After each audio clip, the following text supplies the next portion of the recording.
नमस्कार, मेरा नाम है साक्षी और आप देख रहे हैं बात भारत की का एपिसोड 12वां। आज की हमारी चर्चा का विषय है जनरेशन गैप। इस विषय पर चर्चा करने के लिए हमारे साथ मौजूद हैं doctor Taruna Narula and mister Dushyant Tyagi. ये जेसी बॉस यूनिवर्सिटी में मीडिया प्रोफेशनल्स हैं। वहीं हमारे साथ दूसरी तरफ हैं अनुभव एंड कोमल, ये भी जेसी बॉस यूनिवर्सिटी में पत्रकारिता जगत के छात्र हैं। तो अनुभव, सबसे पहले मैं आपसे यह जानना चाहूँगी कि जनरेशन गैप होता क्या है? थैंक यू साक्षी। तो जैसा कि वर्ड है जेनरेशन गैप, आपको इन दो शब्दों से ही क्लियर होगा कि जो गैप जनरेशन के बीच में होता है उसी को हम कहते हैं जनरेशन गैप।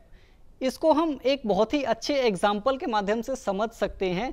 एग्जाम्पल लेते हैं, एक व्यक्ति हैं 50 या 55 वर्ष के और एक व्यक्ति हैं 20 वर्ष या 22 वर्ष के। ऐसा हो सकता है कि 55-50 वर्ष वालों को लोगों से मिलना पसंद हो, लोगों से फ़ोन पर बात करना पसंद हो, लेकिन आज की जो जनरेशन है, जो मेरी जनरेशन है, उसको व्हाट्सएप पर, फेसबुक पे, इंस्टाग्राम पे चैटिंग करना पसंद है, ना कि उसको लोगों से मिलना, सोशलाइज होना पसंद है। थैंक यू साक्षी। तो जैसा कि अभी अनुभव ने बताया कि लोगों को अभी आपस में मिलना भी पसंद नहीं है, तो मैं इसी बात पे कोमल आपसे पूछना चाहूँगी कि ये जो हमारा सोशल इन्वॉल्वमेंट है वो इतना कम क्यों होता जा रहा है? जैसा कि साक्षी आपने बोला कि सोशल इन्वॉल्वमेंट कम हो रही है, तो इसके साथ साथ ऑनलाइन इंगेजमेंट ज़्यादा बढ़ रही है। हम एक साथ एक रूम में बैठे होते हैं और हम सबके हाथ में फ़ोन होता है। ये हमारे लिए नहीं है, पर हमारे पेरेंट्स भी यही करते हैं। हमें लगता है कि वो हमें जज कर रहे हैं। हमारे रिलेटिव्स के लिए हमारे यही दिमाग में ख्याल आता है कि हाँ, वो हमसे कुछ पूछ रहा है, इसका मतलब वो हमें जज कर रहा है। तो इससे सोशल इन्वॉल्वमेंट कम हो रहा है। जहाँ तक मेरी फैमिली की बात है, वो अब भी चाहते हैं कि वो कल्चरल इवेंट्स को फॉलो करें, कल्चरल एक्टिविटीज़ में जाएं, और मेरा मन करता है कि मैं लाइव कॉन्सर्ट देखूं या लाइव स्ट्रीमिंग करूं। इन सब में मेरा ज़्यादा ध्यान जा रहा है, इसलिए सोशल इन्वॉल्वमेंट कम हो रहा है। जैसा कि कोमल ने बताया कि आजकल लोग आपस में टाइम स्पेंड करना पसंद नहीं करते, तो सर मैं आपसे ये जानना चाहूँगी कि पहले के टाइम में पेरेंट्स अपने बच्चों को कितना टाइम देते थे और अब के पेरेंट्स अपने बच्चों को कितना टाइम देते हैं? देखिए, बात समय देने की नहीं है, बात है कि वे हम अपनी जड़ों से दूर होते चले गए हैं। जो वर्तमान पीढ़ी है वो अपनी जड़ों से दूर होती जा रही है। जो जड़ों से दूर होगा वो कभी सही दिशा में जा ही नहीं सकता, ना ही कभी पनप सकता है। हमें वापस अपनी जड़ों की तरफ लौटना होगा। इसके लिए सबसे बेहतर है कि हमें संवाद स्थापित करना होगा। नई पीढ़ी को वापस संवाद पुरानी पीढ़ी ने ख़त्म नहीं किया है, संवाद ख़त्म किया है नई पीढ़ी ने। तो नई पीढ़ी को वापस आना पड़ेगा अपनी जड़ों की तरफ। हमें आज शिक्षा से ज़्यादा संस्कार की ज़रूरत है। हम शिक्षित तो हो रहे हैं, लेकिन संस्कार हमारे ख़त्म होते जा रहे हैं। संस्कार बहुत ज़रूरी हैं। मैं जिस पीढ़ी में हूँ, मैंने आज से 50 साल पहले आप देखेंगे तो हमारी शिक्षा पद्धति थी वो इंस्ट्रक्शन बेस लर्निंग थी कि भाई परिवार का एक आदमी दिशा देगा या मार्गदर्शन देगा, सारे लोग उसको फॉलो करेंगे। और उसके बाद फिर जो दूसरी पीढ़ी आई जिसका मैंने प्रतिनिधित्व किया है 20 साल 25 साल बाद, तो उस फिर वो जो बदलाव आया वो इस तरह का आया कि वो बगावती बदलाव आ गया कि जो एक बंदा के परिवार का एक मुखिया पूरे परिवार को डायरेक्शन देता था कि भाई उसने जो कह दिया, तो मेरी वाली पीढ़ी ने उसका विद्रोह करना शुरू कर दिया कि ये एक आदमी सबको कैसे डायरेक्शन दे सकता है। उसके बाद तीसरी पीढ़ी यानी वर्तमान पीढ़ी का दौर है। मतलब मेरी पीढ़ी में बगावती दौर हुआ, वाद विवाद शुरू हुआ कि चर्चाएं हुई कि भाई ये ऐसा है, ऐसा क्यों नहीं है, ऐसा क्यों नहीं है ना। उसके बाद जब वर्तमान पीढ़ी आई तो उसको आप जब हम डायरेक्शन देते हैं हम किसी भी काम के लिए, तो वो सीधा नो बोलता है। ये हमारी प्रॉब्लम है, आज समाज की प्रॉब्लम है आज के टाइम में कि हमने इस तरह की है। जब ये संस्कार ख़त्म हो गए उसकी वजह से ये सारी चीज़ें आ रही हैं, दिक्कत आ रही हैं।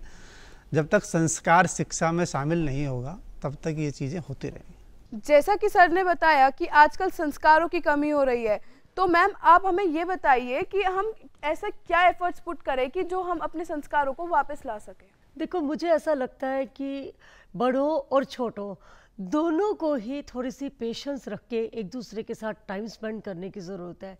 और ये पहल मेरे अनुसार बुज़ुर्गों को करनी होगी, बड़ों को करनी होगी, क्योंकि बड़े मैच्योर हैं, उनको पता है क्या सही है क्या गलत है, जीवन देखा है, अपने अनुभव के अनुसार वो बच्चों को ढाल सकते हैं।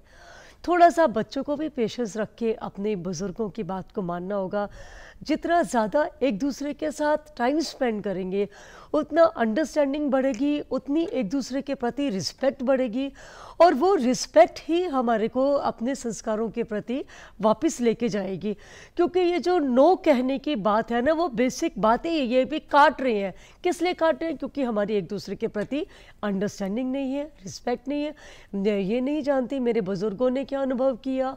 तो इसलिए जब तक हम जानेंगे नहीं एक दूसरे को, तब तक संस्कारों की ओर वापस मुड़ना मुश्किल है। एक बात तो ये।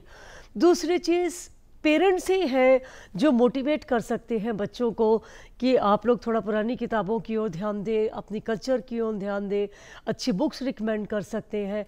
ये दो चीज़ें हैं जो मुझे लगता है कि वापस हमें अपने संस्कारों की ओर लेके जा सकती हैं। कोमल, मैं आपसे ये जानना चाहूँगी कि पिछले 20 साल में टेक्नोलॉजी में क्या क्या बदलाव हुए जिसकी वजह से जनरेशन गैप बढ़ रहा है? देखिए, पहले की टेक्नोलॉजी और आज की टेक्नोलॉजी में बहुत सारे बदलाव आए हैं। 20 साल पहले जहां स्मार्टफ़ोन नहीं होते थे, वहीं अब स्मार्टफ़ोन आ चुके हैं। लोग पहले इसे एंटरटेनमेंट का एक साधन मानते थे, पर अब पूरी तरीके से रिलायबल इसी पे हो गए हैं। उन्हें लगता है कि उनके बिना इसका जीना असंभव है। जैसे कि अभी कोमल ने बताया कि आजकल के लोग टेक्नोलॉजी यानी सोशल मीडिया पर बहुत ज़्यादा डिपेंड हो चुके हैं। तो मैम, मैं आपसे ये जानना चाहूँगी कि टेक्नोलॉजी से हम किस तरीके से जो ये जनरेशन गैप है इसको भर भी सकते हैं? तो देखो, मुझे ऐसा लगता है कि जहाँ टेक्नोलॉजी की बात आती है, टेक्नोलॉजी के हम इतने आदी हो चुके हैं कि इस गैप को भरना काफ़ी हद तक मुश्किल है।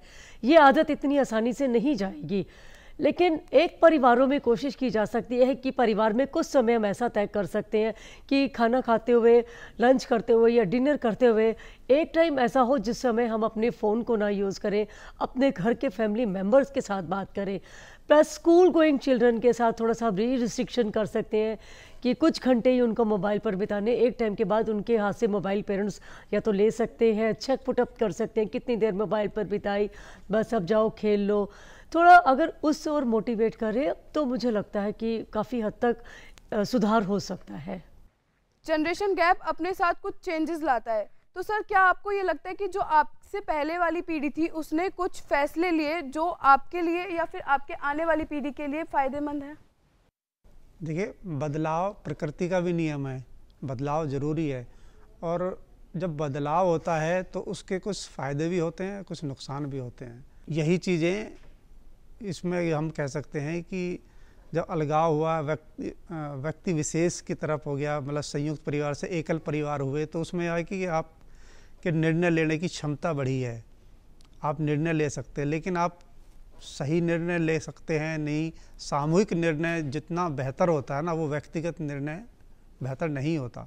तो दोनों चीज़ें हैं, अच्छी भी हुई हैं और कुछ बुराइयां भी हैं।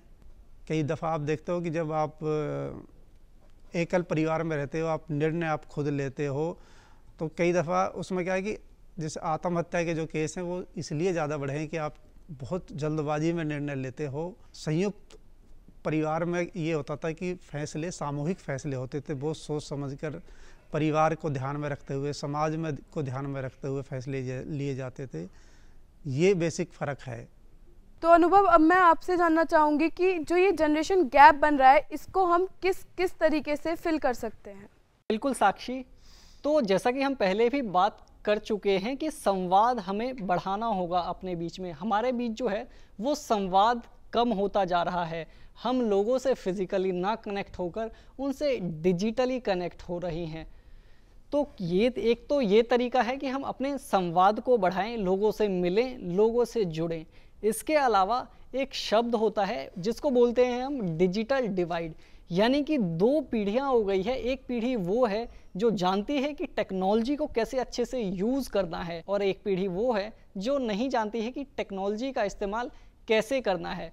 तो वो पीढ़ी जिसको टेक्नोलॉजी का इस्तेमाल करना आता है उसको ही ये पहल करनी चाहिए कि जिस पीढ़ी को नहीं आता उन्हें टेक्नोलॉजी यूज़ करना सिखाए और उनको अपने बराबरी पे लाएं। इसके साथ ही अब आगे सर और मैम आपको बताएंगे ही कि और क्या तरीके हो सकते हैं इस जनरेशन गैप को कम करने के। मेरे अनुसार जितना ज़्यादा बुज़ुर्गों को ही पहल करनी होगी, बुज़ुर्ग अपने बच्चों के साथ टाइम स्पेंड करेंगे उतना अच्छा। दोनों को ही एक दूसरे को समझने की ज़रूरत है। बुज़ुर्ग ये जाने कि बच्चों की क्या रिक्वायरमेंट है, बच्चे जाने, बच्चे भी यही चाहते हैं कि बुज़ुर्ग उनको समझे। हर समय टोका टाकी वो भी नहीं पसंद करते। तो मुझे लगता है दोनों को ही अपने अपने थोड़े से एफर्ट्स पुट करने होंगे, थोड़ा आसमान झुके थोड़ा धरती ऊपर जाए, तब जाकर ही ये होगा, वैसे नहीं होगा। दूसरी चीज़ मैंने पहले भी कहा था कि स्पोर्ट्स के लिए मोटिवेट करें पेरेंट्स बच्चों को, और ज़्यादा फिज़िकल इंटरेक्शन होगा। जब बच्चे फिज़िकली फिट होंगे मोबाइल की ओर अपने आप कम ध्यान जाएगा। तो अपने आप अगर पेरेंट्स के साथ नहीं है तो अपने पीयर ग्रुप में इंटरेक्शन होगा, कोच के साथ इंटरेक्शन होगा। That will further foster the interaction with parents, क्योंकि वो ये आके बताएंगे कि आज मैंने मैच में क्या करा। पेरेंट्स भी ध्यान देंगे कि कोचिंग उसकी ठीक से हो रही है नहीं हो रही है, ठीक है। तो ये दो चीज़ें हैं मुझे लगता है बहुत मैटर करती है। एक कम्युनिकेशन गैप पेरेंट्स को होता है, दूसरा स्पोर्ट्स की ओर एनकरेज किया जाए। ये था कि 2 कदम तुम चलो 2 कदम हम चलें तो मिलन होकर रहेगा। अलगाव से मिलन बेहतर होता है, यानी कि एकल परिवार से संयुक्त परिवार बहुत बेहतर हैं। बहुत सारे सामूहिक फैसले परिवार के हित में, समाज के हित में लिए जाते हैं। रही बात तकनीकी और शिक्षा की, ठीक है, एक पीढ़ी कम पढ़ी लिखी थी लेकिन वो संस्कार थे उसमें, और वर्तमान पीढ़ी ज़्यादा पढ़ी लिखी है लेकिन संस्कार की कमी है। जब शिक्षा और संस्कार एक साथ मिलेंगे तब तो बेहतर समाज का निर्माण होगा, और ये बहुत ज़रूरी है सभी के लिए। मुझे ये ऐसा लगता है कि हमें इंटरजेनरेशनल कम्युनिकेशन पर ज़्यादा ध्यान देना चाहिए। हमें एक दूसरे से मिलकर बात करनी चाहिए, एक दूसरे को समझना चाहिए, उनकी वैल्यूज़ को बढ़ावा देना चाहिए। पेरेंट्स को भी अपने बच्चों की पर्सपेक्टिव, ओपिनियंस को सुनना चाहिए और हमें भी उनको समझना चाहिए। जैसा कि मैम ने बताया कि टेक्नोलॉजी के बहुत सारे फ़ायदे व नुकसान हैं, बशर्ते हमें उसे अच्छे से इस्तेमाल करना आना चाहिए। और साथ ही साथ सर ने बताया कि हमें संवाद और संस्कार दोनों को साथ साथ लेकर चलना चाहिए, जिससे हम इस जनरेशन गैप को भर सकते हैं। तो ये था हमारा आज का एपिसोड। हमारे साथ जुड़ने के लिए धन्यवाद।